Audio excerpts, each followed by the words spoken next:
Hello बच्चों, कैसे हैं आप लोग। आई होप आप सब लोग अच्छे होंगे और अच्छे से पढ़ाई कर रहे होंगे। स्वागत है बच्चों मेरे YouTube channel organic chemistry by Aman Thakur. तो बच्चों आज का जो हमारा टॉपिक है वो है एल्कीन। एल्कीन के आज हम स्ट्रक्चर और उसके आईयूपीएसी नेमिंग को डिस्कस करेंगे। उसका एल्कीन का स्ट्रक्चर किस तरह से होता है और जो एल्कीन्स होते हैं उसके आईयूपीएसी नेमिंग किस तरह से हम करते हैं, ये चीजें हम डिस्कस करेंगे। ठीक है बच्चों, चलिए शुरू करते हैं। तो बात करते हैं एल्कीन की। एल्कीन हमारे पास क्या होता है। अगर मैं एल्कीन को डिफाइन करूं कि एल्कीन हमारे पास कौन से मॉलिक्यूल हैं, कौन से ऑर्गेनिक कंपाउंड्स हैं, तो उसको अगर मैं डिफाइन करूं तो एल्कीन्स हमारे पास वो हाइड्रोकार्बन हैं। एल्कीन हमारे पास वो हाइड्रोकार्बन है जिनके पास कार्बन कार्बन के बीच में डबल बॉन्ड हो, कार्बन कार्बन के बीच में डबल बॉन्ड हो। ऐसे कंपाउंड्स को हम ऑर्गेनिक कंपाउंड्स को हम कहते हैं एल्कीन्स। जिन हाइड्रोकार्बन क्या होते हैं, हाइड्रोकार्बन हमारे पास वो ऑर्गेनिक कंपाउंड जिनके पास सिर्फ हाइड्रोजन और कार्बन है, उसको छोड़कर कोई भी एटम नहीं है, ना ऑक्सीजन है, ना नाइट्रोजन है, ना सल्फर है, कोई भी एटम और नहीं है, सिर्फ कार्बन और हाइड्रोजन को छोड़ के। तो जो अगर कार्बन और हाइड्रोजन सारे सिंगल बॉन्ड थे तो वो एल्केन बन गया था, और अगर उनमें एक डबल बॉन्ड आ जाए तो उस हाइड्रोकार्बन को हम कह देते हैं एल्कीन्स। उस हाइड्रोकार्बन को हम कहते हैं एल्कीन। ठीक है, यहां तक बात क्लियर। अगर मैं इसके जर्नल फॉर्मूले की बात करूं, जर्नल फॉर्मूला क्या होता है एल्कीन का। एल्कीन का जर्नल फॉर्मूला है मेरे पास CnH2n। CnH2n। अभी मैं डाइइन ट्राइइन एक से ज्यादा डबल बॉन्ड हो उनकी बात नहीं कर रहा हूं, अगर सिर्फ एक सिंगल डबल बॉन्ड है मैं उसकी बात कर रहा हूं। उस एल्कीन का जर्नल फॉर्मूला होता है CnH2n। ठीक है, और इसका जो सबसे स्टेबल लोएस्ट ये कंपाउंड है वो है C2H4, जिसको हम कहते हैं ईथीन। इसको हम कहते हैं ईथीन। ठीक है, अब हमें समझ आ गई एल्कीन क्या है, एल्कीन की डेफिनेशन हमें समझ आ गई, उसका जनरल फार्मूला हमें समझ आ गया, उसको जो सबसे लोएस्ट है वो समझ आ गया। अगर मैं इस तरह से बढ़ता जाऊं, कार्बन एक बढ़ाता जाऊं, तो मेरे पास आगे मॉलिक्यूल मिलते जाएंगे। C4H8 C5H10 C6H12 ऐसे बढ़ते हुए सीरीज मुझे मिलती जाएगी। इस सीरीज में एल्केन में भी मैंने बात की थी। इस सीरीज को हम क्या कहते हैं, इस सीरीज को हम क्या कहते हैं, इस सीरीज को हम कहते हैं होमोलोगस सीरीज। उस क्लास की या उस ग्रुप्स की होमोलोगस सीरीज। तो एल्कीन की होमोलोगस सीरीज ये है, C2H4 से शुरू होती है, सबसे स्टेबल जो लोएस्ट है वो इथीन है, उसके बाद प्रोपीन, ब्यूटीन, ऐसे पेंटीन, हेक्सीन बढ़ता जाएगा नीचे तक। ठीक है, और अब मैंने एल्केन के केस में भी डिस्कस किया था, यहां पे भी मैं आपको बता रहा हूं कि जो होमोलोगस सीरीज है उसके जो दो नियरेस्ट जो कंपाउंड्स होते हैं, नियरेस्ट जो कंपाउंड्स है उनके बीच का जो डिफरेंस है वो CH2 ग्रुप का डिफरेंस आता है। देखिए यहाँ पे एक C2H4 C3H6 दोनों के बीच में एक कार्बन और दो हाइड्रोजन का डिफरेंस है, CH2 का डिफरेंस है। इसके और इसके बीच में भी CH2 का ही डिफरेंस आएगा। ये बात समझ आ गई, यहां तक बात क्लियर। तो अभी तक हमने सिंपली एल्कीन को डिफाइन किया, उसका जनरल फॉर्मूला डिफाइन किया, बस इतनी से बात की। ठीक है, अब आ जाते हैं मेन मुद्दे पे, इसके स्ट्रक्चर पे। स्ट्रक्चर किस तरह से होता है एल्कीन का, उसके बारे में बात कर लेते हैं बच्चों। चलिए बच्चों, अब हम बात करते हैं उसके एल्कीन के स्ट्रक्चर किस तरह से होते हैं, उसके बारे में थोड़ा सा डिस्कस कर लेते हैं। उसको मॉलिक्यूल को पूरा खोल के देखते हैं किस तरह से उसका स्ट्रक्चर हो सकता है, किस तरह से नहीं होता, उस तरह से बात करते हैं। तो मैंने कहा कि सिंपलेस्ट एल्कीन है मेरे पास इथीन। इथीन मेरे पास क्या है, इथीन मेरे पास एक सिंपलेस्ट एल्कीन है। ठीक है, अगर मैं C2H4 हूं और एल्कीन में मैंने कहा है कि एक डबल बॉन्ड होगा ही होगा, तो कार्बन कार्बन के बीच में एक डबल बॉन्ड। ठीक है, और ये मेरे पास मॉलिक्यूल आया C2H4 का, C2H4 का। अब अगर मैं इसकी हाइब्रिडाइजेशन की बात करूं, दोनों कार्बन की मैं हाइब्रिडाइजेशन की बात करूं, दोनों कार्बनों की हाइब्रिडाइजेशन की बात कर लेते हैं। इसके जो वैलेंस शेल है, वैलेंस शेल में है 2s ऑर्बिटल, ये हमें पता है, ये 2px 2py 2pz, हर ऑर्बिटल में एक इलेक्ट्रॉन, हर 2pz हर ऑर्बिटल में एक इलेक्ट्रॉन, हर ऑर्बिटल में एक इलेक्ट्रॉन। अब एक एक इलेक्ट्रॉन मैंने डाल दिया इसमें। ठीक है, हर ऑर्बिटल में एक एक इलेक्ट्रॉन हमारे पास आ गया। ठीक है, इसकी हाइब्रिडाइजेशन हमारे पास होती है, एक s और दो p मिलके बनाते हैं 3 sp2 की ऑर्बिटलें। तो sp2 की ऑर्बिटलें कितनी आ गई हमारे पास, 3 sp2 की ऑर्बिटलें। 2 p और एक s मिलके बनाई 3 sp2 की ऑर्बिटलें, प्लस एक मेरे पास बच गई p ऑर्बिटल जिसके पास एक और इलेक्ट्रॉन है, p ऑर्बिटल जिसके पास है एक इलेक्ट्रॉन। ठीक है, यहां तक बात क्लियर। यहां तक मुझे क्या समझ आया, इसकी वैलेंस शेल की जो हमने कॉन्फ़िगरेशन देखी, 2s 2px 2py 2pz, चारों में एक एक इलेक्ट्रॉन है। उसमें से जो 2p थी और एक s थी उन्होंने मिलकर बनाई sp2 की 3 ऑर्बिटलें, sp2 की 3 ऑर्बिटलें बन गई और एक p ऑर्बिटल बच गई हमारे पास जिसके पास इलेक्ट्रॉन है, पर वो हाइब्रिडाइजेशन में उसने पार्ट नहीं लिया। ठीक है, हाइब्रिडाइजेशन में पार्ट लिया सिर्फ एक s और एक p ने, यहां तक ठीक है। और ये जो p की ऑर्बिटल है इसमें एक इलेक्ट्रॉन बचा हुआ है हमारे पास, ठीक है, यहां तक बात क्लियर। अब हमें एक चीज और पता है कि जो sp2 ऑर्बिटल होती है, sp2 हाइब्रिडाइजेशन होती है, sp2 हाइब्रिडाइजेशन की शेप कौन सी होती है, ट्राइगोनल प्लेनर। sp2 की जो शेप है वो होती है ट्राइगोनल प्लेनर, ठीक है, यहां तक बात क्लियर। अब 3 ऑर्बिटलें हैं sp2 की, उनकी शेप है ट्राइगोनल प्लेनर, ठीक है। तो एक एक कार्बन को देख लेते हैं किस तरह से।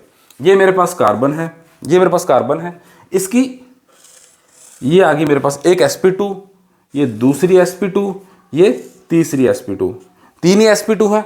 सिमिलरली ये वाला कार्बन है, ये मेरे पास आ गई इसकी एक sp2, ये मेरे पास आ गई इसकी दूसरी sp2, ये मेरे पास आ गई इसकी तीसरी sp2, ठीक है। ये मेरे पास आ गया इसका जो 3 sp2 इसकी, 3 sp2 इसकी। तो ये जो तीनों sp2 हैं ये बनाती हैं sigma bond, 3 sigma bond. Sigma bond मतलब 3 सिंगल बॉन्ड। कहां कहां बनाएगी, 2 हाइड्रोजन यहां लगी हुई है, हाइड्रोजन की s ऑर्बिटल के साथ और इसकी sp2 के साथ बनेगा हमारा सिंगल बॉन्ड। यहां पे sp2 और sp2 का बनेगा सिंगल बॉन्ड।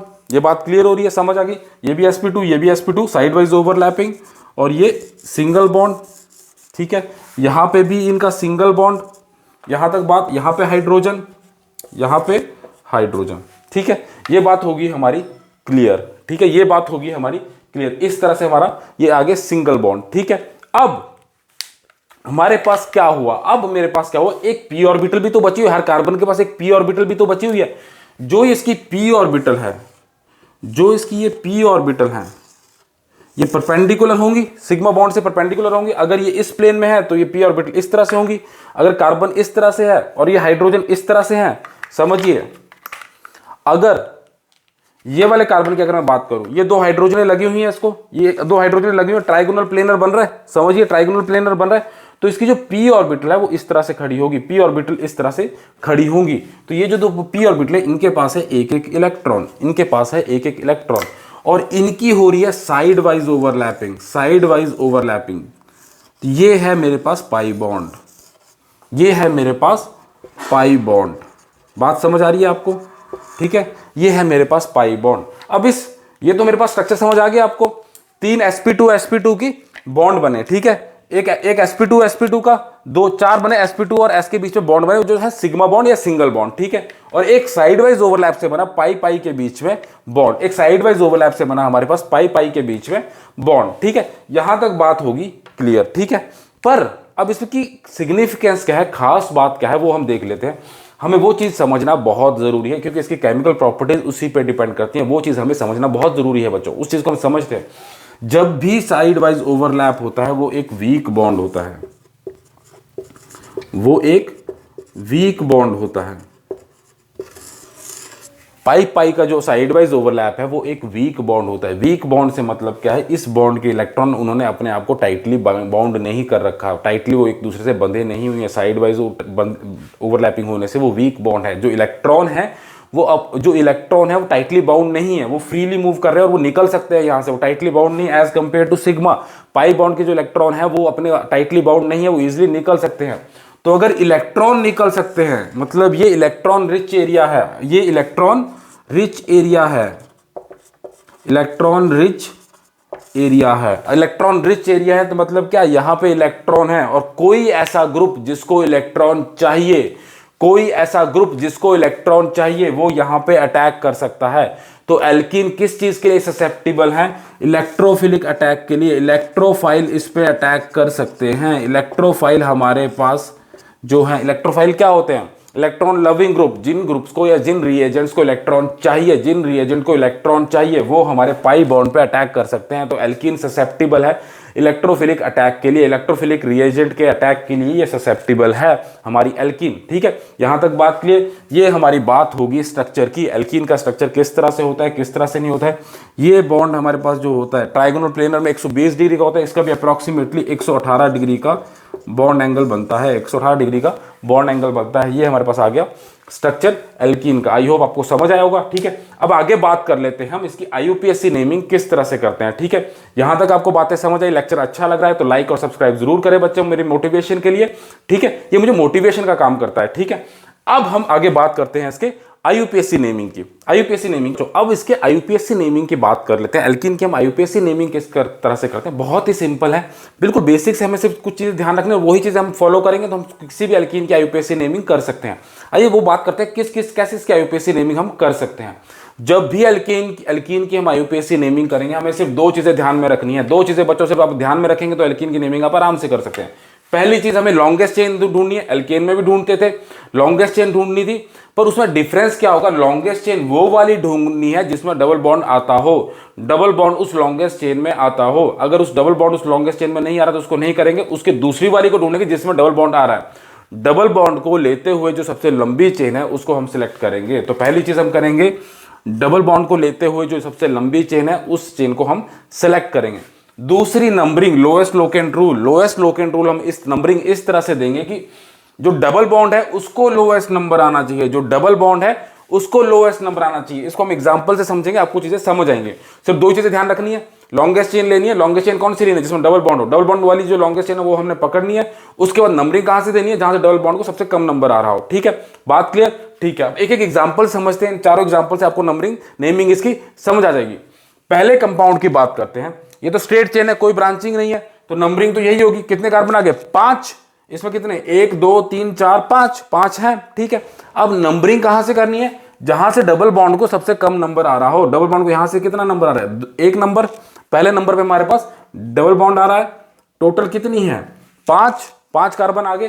तो इसका नेमिंग इस तरह से आएगी। 5 का क्या होता है, वर्ड रूट क्या आता है, पेंट। ठीक है, एल्केन में क्या आता है, एन। एल्कीन में आता है ईन।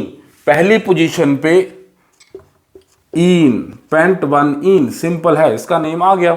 अगर फर्स्ट पोजीशन पे डबल बॉन्ड है तो उसको चाहे पेंट 1 ईन लिख दीजिए या 1 को मत लिखिए, कोई फर्क नहीं पड़ता। पेंटीन भी लिख सकते हैं, पेंट 1 ईन भी लिख सकते हैं, आपकी चॉइस है वो, दोनों ही सही हैं, कोई भी गलत नहीं है। ठीक है, ये बात क्लियर, जहां तक बात क्लियर। अब दूसरे की बात करें, दूसरे में भी कितने कार्बन है, 5 ही कार्बन है, 5 ही कार्बन है। ठीक है, और इसमें नंबरिंग कहां से आएगी बच्चों, इसमें भी नंबरिंग हमें क्या करना है, डबल बॉन्ड को सबसे लोएस्ट नंबरिंग आनी चाहिए। अगर मैं यहां से नंबरिंग दूं, 1 2 3 4 कार्बन पे आ रही है, तीसरे नंबर पे यहां पे आ रही है, तीसरे नंबर पे। अगर मैं यहां से दूं 1 2 3 दूसरे नंबर पे, ठीक है, तो नंबरिंग कहां से शुरू होगी, जहां से नंबर 2 आ रहा है, तो इसका क्या नाम आ जाएगा, पेंट, वर्ड रूट। ठीक है, एल्कीन के केस में क्या लगता है, इन। सेकेंड पोजीशन पे इन, ये आगे सेकेंड कंपाउंड की नेमिंग, सिंपल है, कोई दिक्कत ही नहीं है हमें। तीसरे की बात कर लेते हैं। तीसरे में लॉन्गेस्ट चेन ढूंढूं, या मैं इस चेन को लूं, कितने कार्बन है, 1 2 3 4। अगर मैं इसको लूं 1 2 3 4, अगर मैं इसको लूं 1 2 3 4, सब तरह से बराबर है। मैं इसको ले लेता हूं, किसी को भी ले लेता हूं। ठीक है, मैंने 4 का ये वाला ले लिया। अब मैंने नेमिंग करनी है। नेमिंग हमेशा अब यहां से शुरू नहीं करेंगे, यहीं से शुरू क्यों करेंगे, डबल बॉन्ड पे यहां पे सबसे कम नंबर आ रहा है, नंबर 1 यहां पे आ रहा है। ठीक है, तो अब नेमिंग किस तरह से आएगी, 1 2 3 4। थर्ड पोजीशन पे क्या लगा है, 2 मिथाइल ग्रुप, तो क्या नाम आ जाएगा इसका, थर्ड पोजीशन पे डाइमिथाइल। 2 मिथाइल ग्रुप लगे हैं हमारे पास, थर्ड पोजीशन पे डाइमिथाइल। और 4 की वर्ड रूट क्या होता है, ब्यूटईन या ब्यूट 1 इन, वो आपकी चॉइस है, क्या भी कुछ भी लिख सकते हैं। यहां तक बात क्लियर बच्चों, 3 डाई मिथाइल ब्यूट इन, ये बात होगी हमारी क्लियर। ठीक है, अब चौथे की बात करते हैं, चौथे की बात कर लेते हैं। चौथा हमारे पास क्या है, थोड़ा सा लंबा सा कंपाउंड है। पहली चीज हमने क्या देखनी है, लॉन्गेस्ट कार्बन जिसमें डबल बॉन्ड के साथ हो। अगर मैं इसकी नंबरिंग काउंट करूं, 1 2 3 4 5 6 7। ठीक है, अगर मैं यहां से चलूं 1 2 3 4 5 6 7 8। ठीक है, अगर मैं यहां से चलूं 1 2 3 4 5 6 7 8 9, ये हमें मिल गया लॉन्गेस्ट चेन, ये हमें मिल गई लॉन्गेस्ट चेन, 9 कार्बन की लॉन्गेस्ट चेन, ये हमारे पास आ गई लॉन्गेस्ट चेन। अब दूसरा काम हमें क्या करना है, सिंपल सी बात है, लॉन्गेस्ट चेन देखने डबल बॉन्ड के बाद, और दूसरा हमें देखना है कि नंबरिंग कहां से करें जो छोटा नंबर आ जाए। अगर यहां से करूं 1 2 3 4, ठीक है, चौथे पोजीशन पे डबल बॉन्ड। यहां से करूं 1 2 3 4 5, पांचवी पोजीशन पे डबल बॉन्ड। तो हम किसको प्रेफर करेंगे, इधर से 2 3 4 5 6 7 8 और 9। बात क्लियर। ठीक है, अब सब्स्टिट्यूएंट देख लेंगे, सब्स्टिट्यूएंट कहां कहां लगे हैं इस पे, फोर्थ पोजीशन पे सब्स्टिट्यूएंट है, सेकंड पोजीशन पे सब्स्टिट्यूएंट है, सिक्स्थ पोजीशन पे सब्स्टिट्यूएंट है, ये लगे हुए हैं अल्काइल ग्रुप। तो इसकी नेमिंग किस तरह से आएगी हमारे पास, नेमिंग हमारे पास इस तरह आएगी, फोर्थ पोजीशन पे इथाइल ग्रुप, 4 इथाइल मैंने बच्चों पहले क्यों लिखा, कमेंट करके बताइए। 4 इथाइल मैंने यहाँ पे क्यों लिखा? 4 इथाइल मैंने इसलिए लिखा क्योंकि ऐसे तो सेकंड पोजीशन पे मिथाइल है, और सेकंड पोजीशन पे क्या है, सेकंड और सिक्स्थ पोजीशन पे डाइमिथाइल है, डाइमिथाइल है। और कार्बन की लॉन्गेस्ट चेन कौन सी है? 9, 9 का वर्ड रूट क्या है मेरे पास? नोन। और फोर्थ पोजीशन पे डबल बॉन्ड, नोन 4 इन। अब मुझे बताइए कि मैंने 4 इथाइल पहले क्यों लिखा? 4 इथाइल मैंने बच्चों पहले क्यों लिखा? नेमिंग तो हम उस तरह से ही चलते हैं, पर हम लिखते इस तरह से जो अल्फाबेटिकली पहले हो, इथाइल से। और यहाँ पे इथाइल है, यहाँ पे मिथाइल है, ये इथाइल और ये मिथाइल। ई अल्फाबेटिकली एम से पहले आता है, इसलिए हम इथाइल को पहले लिखते हैं, नंबरिंग वही रखते हैं। ठीक है बच्चों, तो ये होगी हमारे पास पूरी IUPAC नेमिंग एल्कीन की। आई होप आपको समझ आएगा। कुछ भी डाउट होगा कमेंट करके जरूर पूछिएगा, मैं पूरी कोशिश करूंगा उसको सॉल्व करने की।